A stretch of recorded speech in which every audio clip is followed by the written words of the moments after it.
Assalamualaikum warahmatullahi wabarakatuh. Kami dari kelompok 410 KKN Tematik Unsiah 2020. Perkenalkan, saya Agi Arya Irfandi dari Fakultas Keguruan dan Ilmu Pendidikan, jurusan Pendidikan Sejarah, angkatan 2017. Saya Ega Rahma dari Fakultas Keguruan dan Ilmu Pendidikan, Prodi Pendidikan Ekonomi angkatan 2017. Perkenalkan, saya Nela Sunaryati dari Fakultas Keguruan dan Ilmu Pendidikan, Program Studi Pendidikan Bahasa Indonesia angkatan 2017. Saya Suryana dari Fakultas Keguruan dan Ilmu Pendidikan, Prodi Pendidikan Fisika angkatan 2017.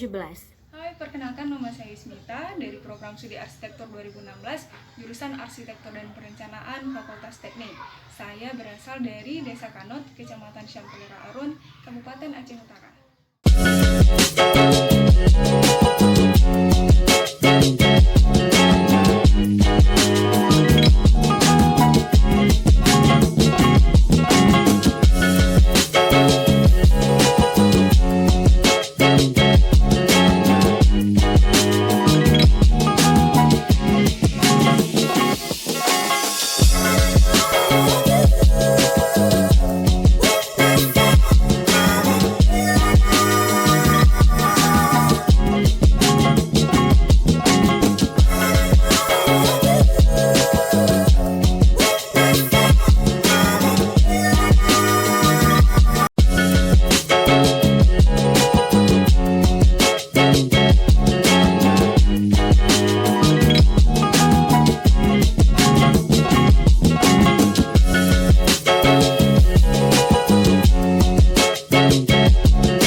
Assalamualaikum Bu. Waalaikumsalam. Nah, kami dari KKN-nya Unsiah, kami sekarang ditugaskan bahwa KKN kuliah kerja nyata kami dilaksanakan di kampung kami masing-masing. Nah, saat ini kami ada program yang telah kami susun. Yang pertama itu tentang sosialisasi tentang COVID-19. Kan sekarang kita lagi menghadapi pandemi yang sangat membara ini, yang mana semua negara hampir terjangkit dengan virus COVID-19 ini. Nah, kami di sini mungkin ibu ingin menanyakan dulu apakah ibu meluangkan waktu sedikit untuk kami, bisa Bu? Bisa. Alhamdulillah ya. Habis itu ini kami mungkin ibu udah tahu apa itu virus corona? Kurang tahu ya. Mungkin kan kita cuma mendengar dari tetangga-tetangga ataupun orang-orang yang datang dari luar apa itu virus corona. Jadi kita mendengar dari TV-TV ya kan bukan? Nah, ini kami ingin menyampaikan lebih akuratnya seperti itu biar kita tidak memakan hoax-hoax yang di luar sana, agar kita tahu virus corona itu dari mana, apa itu virus corona, bagaimana dia terjangkit di diri seseorang, dan bagaimana pencegahannya dan bagaimana penularan virus corona tersebut, Bu ya.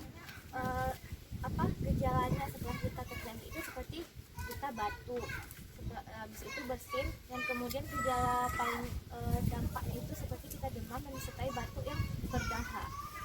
Dan itu bisa kita sadari setelah imun tubuh kita terlalu panas, suhu tubuh kita Bu ya. Habis itu ini batuknya itu sudah tidak seperti batuk biasanya. Nah, itu kalau kita sudah merasa seperti itu, kita wajib melaporkannya ke tim medis dan segera untuk dicek. Bisa saja itu batuk biasa atau sudah memang kita positif dari COVID-19. Nah, sekarang akan jelaskan bagaimana cara penularan dan bagaimana pencegahannya seperti hidup sehat oleh teman saya ya. Bu, saya akan menjelaskan cara penularan dari virus corona ini. Yang pertama yaitu melalui udara, di mana orang yang sudah terinfeksi virus apabila dia batuk atau bersin, maka percikan itu akan menempel di benda. Mungkin orang lain secara tidak sadar atau tidak tahu memegang benda tersebut.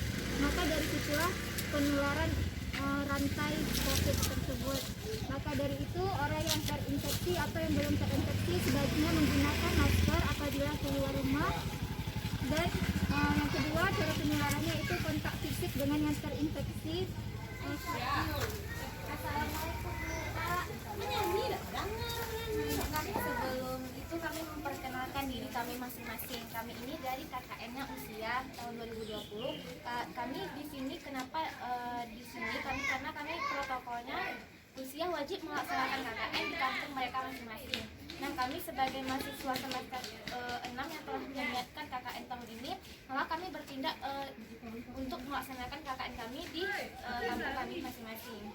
Nah, ini kami ingin mensosialisasikan tentang yang sedang maraknya di Indonesia, yaitu tentang virus corona. Terus kami bisa membaca dulu, Pak. Nah, itu ada apa itu corona, bagaimana corona itu tertular, bagaimana mencegahnya, dan bagaimana penularannya sampai ke tubuh kita. Ya. Nah, virus corona ini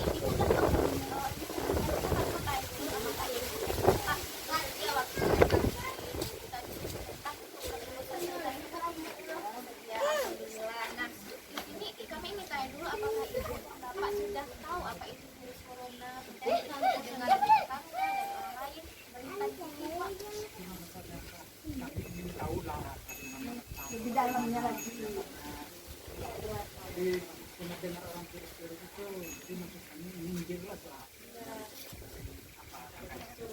Kami juga mendengar bahwa warga di sini mendengar corona kan hanya simpang siur dari warga-warga yang masuk ke kampung kita. Maksudnya kita hanya memakan hoax-hoax yang di luar sana, kita sendiri tidak tahu apakah berita itu betul adanya atau tidak. Bahkan ada yang terlalu menekankan dirinya sampai kita tidak bisa kemana-mana, sampai kita takut ya kan ya. Padahal warga negara lain seperti contohnya warga Indonesia yang keluar masuk ke Wuhan tersebut. Nah, Wuhan itu sendiri tidak tahu bahwa warganya telah terjangkit satu virus yang baru ditemukan, yaitu COVID-19 ini. Nah, ketika sudah tahu adanya warga yang demamnya terlalu tinggi, yang tidak wajar, batuknya yang tidak bisa lagi dikatakan wajar, dan bahkan ada yang ketika warga itu tumbang dan meninggal seketika di jalan tersebut. Nah, saat itu juga baru mulai itu sadar bahwa masyarakatnya telah terjangkit satu virus yang tidak wajar, yaitu COVID-19 ini. Dan saat itu juga semua pihak Cina memutuskan rantainya pada negaranya itu tidak lagi adanya transaksi antara negara-negara luar ke Wuhan tersebut. Tapi itu sudah terlambat karena sudah banyaknya sebelum itu warga-warga negara lain yang sudah transaksi masuk keluar ke Wuhan tersebut. Makanya sekarang kita tahu bahwa negara lain pun terjangkit oleh COVID-19 ini. Makanya Wuhan itu terlambat dalam mengatasi rantai yang mereka ketahui bahwa virus itu sangat berbahaya. Itu. Kemudian yang kita alami misalnya, bagaimana tuh kita tahu bahwa diri kita sendiri telah terjangkit COVID-19, karena kan virusnya tidak nampak itu, karena dia sangat halus kan. Nah, itu pemerintah telah menerapkan adanya ciri-ciri seperti itu, Pak. Kita sudah terjangkit COVID-19 itu seperti kita demam, suhu tubuh kita itu terlalu tinggi. Kita pernah juga mengalami suhu yang tinggi seperti demam, tapi kalau COVID-19 ini, corona ini, dia yang kita alami suhunya itu terlalu tinggi, sudah tidak wajar.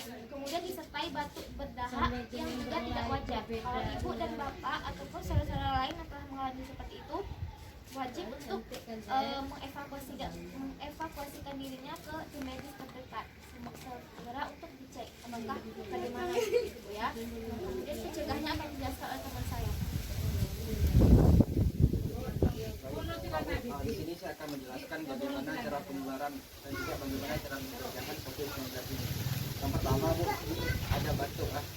Batuk ini kan saat kita batuk pasti mengeluarkan cairan ataupun ada udara yang seperti berjabat tangan, atau juga kita misalnya ada orang lain yang datang ke kampung kita berjabat tangan ataupun kita berkontak dengan dia, maka mungkin saja kita bisa terkena virus tersebut. Jadi bagaimana cara pencegahnya? Jadi pada saat kita misalnya tidak sengaja, misalnya karena kita misalnya kan budaya Indonesia nih, biasanya Indonesia kan sopan harus cium tangan ataupun kita harus berjabat tangan, nggak enak. Tapi kalau kita memang sudah melakukan jabat tangan ataupun kontak fisik, maka kita harus mencuci tangan segera seperti itu. Jadi itulah bagaimana cara pencegahannya kalau kita telah melakukan kontak dengan orang lain. Selanjutnya itu adalah kontak dengan hewan. Kan kita tahu bahwasanya ada hewan misalnya kucing ataupun misalnya di sini ada juga misalnya kambing atau yang lain-lain. Ternyata hewan juga bisa juga terkena seperti itu. Jadi hewan bisa juga menularkan terhadap kita.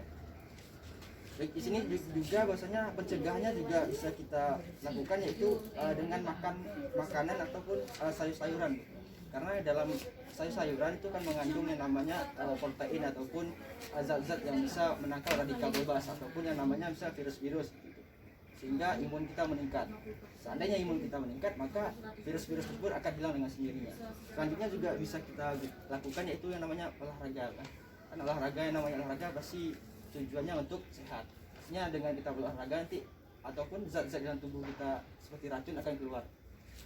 Nah, selanjutnya yang paling penting Ibu, bahwasanya kan kita ini dalam suasana Ramadan.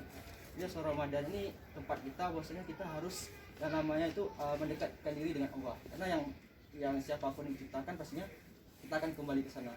Karena itu kita harus lebih mendekatkan diri kepada Allah dan juga meminta bantuan atau meminta permohonan agar kita terhindar dari yang namanya COVID-19 ini. Jadi mungkin hanya itu pencegahan dan juga bagaimana penanganan dari saya. Mungkin ada pertanyaan atau apa yang ingin Ibu berikan atau sampaikan? Maksudnya gini,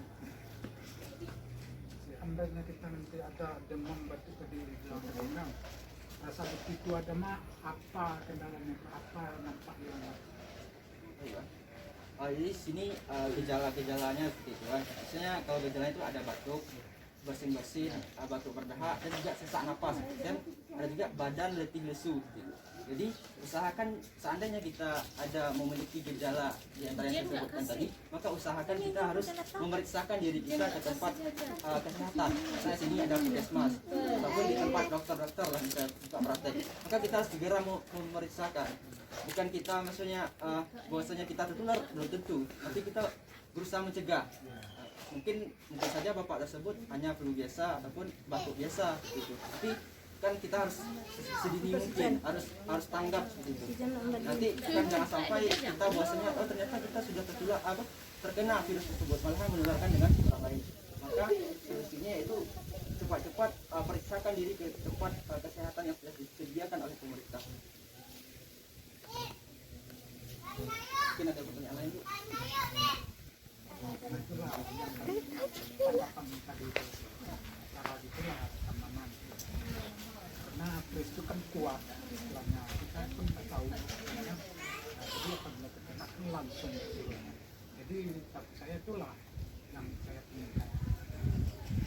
Karena kan mungkin di luar kita lihat ada yang warganya langsung terjatuh, langsung meninggal di tempat. Itu karena mereka mungkin sudah merasakan gejalanya tapi mereka tidak memeriksakannya ke tim medis. Tapi kan pemerintah Indonesia telah mewajibkan kalau misalnya ada gejala seperti batuk, sesak napas, bersin dan suhu tubuhnya sangat tinggi tadi yang sudah dikatakan tidak wajar, maka berhak memeriksakan kesehatannya ke tim medis. Itu sudah pemerintah Indonesia katakan seperti itu. Jadi kalau misalnya kita sudah merasakan seperti itu, wajib kita periksakan diri ke tim medis atau puskesmas ataupun rumah sakit.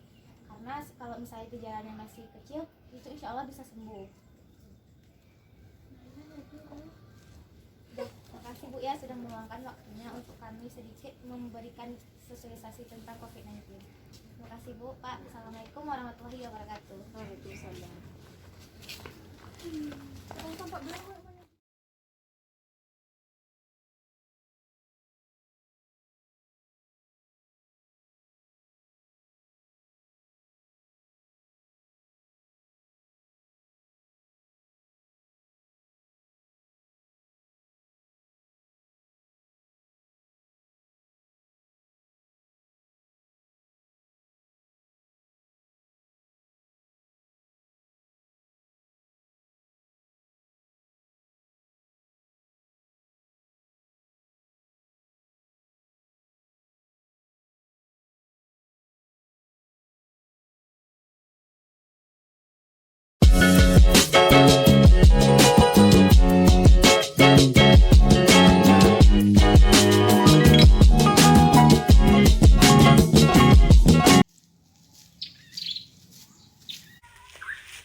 Itu sosialisasi tentang COVID-19. Jadi di sini saya akan menjelaskan beberapa hal tentang COVID-19 yang kita tahu saat ini sudah sangat banyak terjadi di dunia. Walaupun di Aceh masih sangat minim gitu kan. Nah, di sini yang ingin saya sosialisasikan yaitu gerakan masyarakat hidup sehat. Jadi supaya kita terhindar dari virus corona, kita harus tahu cara-caranya agar kita terhindar dari virus corona. Nah, di sini bisa Ibu lihat sendiri ada tata caranya, yaitu makan dengan gizi yang seimbang, kemudian rajin olahraga dan istirahat yang cukup. Kita harus menjaga kebersihan lingkungan. Nah, ini juga kita tahu bisa menghindari kita dari virus-virus yang lain juga. Gitu. Kemudian kita tidak merokok. Kita juga bisa mengajak orang-orang yang laki-laki di rumah seperti ayah atau abang misalnya untuk tidak merokok. Kemudian kita cuci tangan pakai sabun. Cuci tangan pakai sabun juga mencuci tangan yang benar dengan sabun. Dan menggunakan masker bila batuk atau tutup mulut. Nah, sebaiknya di sini ketika kita tutup mulut, kita menggunakan siku seperti ini. Kita tutup mulut, kemudian kita juga pakai masker ketika berpergian atau saat berhadapan dengan orang lain. Nah, kemudian makan makanan yang dimasak. Nah, ini sangat berperan penting karena yang kita tahu juga di Wuhan itu sangat banyak makanan-makanan yang tidak dimasak. Nah, begitu. Kemudian bila demam dan sesak nafas, segera ke fasilitas kesehatan dan juga jangan lupa berdoa.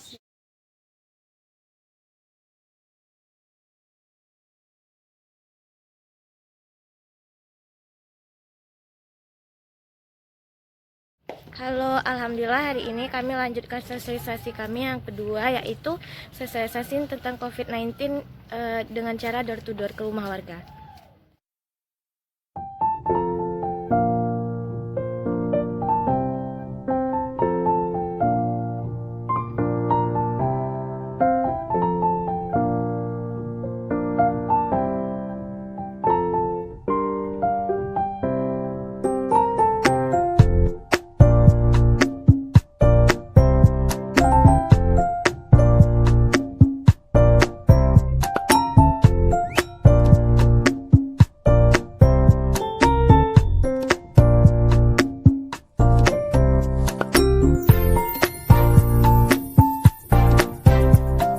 Walaupun suasana puasa dan teriknya matahari, tetap semangat yang menjalankan KKN Bangga Jadi Unsia bersama lawan COVID-19.